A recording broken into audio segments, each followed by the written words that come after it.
নমস্কার বন্ধুরা, আমি শতাব্দী। আমি যে রেসিপিটা আজকে তোমাদের সাথে শেয়ার করছি এটা কিন্তু চটজলদি 10 মিনিটে হয়ে যায়। এটা হচ্ছে কাঁকরোল ভর্তা।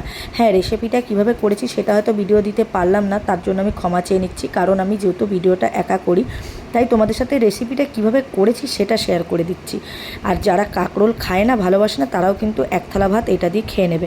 প্রথমেই কি করবে বলো তো, বলে দিচ্ছি। প্রথমেই কাঁকরোলগুলোকে পিস পিস করে গোল গোল করে কেটে নিয়ে নুন হলুদ চিনি মাখিয়ে তাকে ভেজে নেবে। তারপরে ওই তেলের মধ্যেই সামান্য পেঁয়াজ কুচিয়ে ভেজে নেবে, শুকনো লঙ্কা ভেজে নেবে ঝাল অনুসারে, একটা কি দুটো, আমি দুটো ভেজেছিলাম। আচ্ছা, কালো জিরা ভেজে নেবে, আর হচ্ছে রসুন ভেজে নেবে।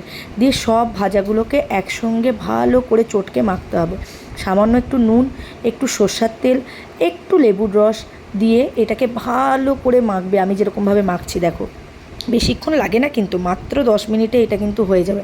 আমি আবারও বললাম, যেহেতু আমি একা করছি ভিডিওটা, তাই আমি রেসিপিটা কিভাবে প্রসেসটা করেছি সেটা তোমাদেরকে দেখাতে পারলাম না, কিন্তু অবশ্যই তোমাদেরকে বলে দিলাম।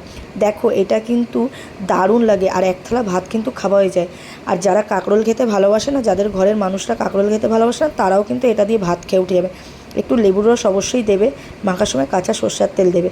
আর এটাকে মেখেছি দেখো, এর একটা কালো জিরার ফ্লেভার, উফ দারুণ। আর পেঁয়াজগুলো মুখে পড়ছে, দারুণ লাগছে।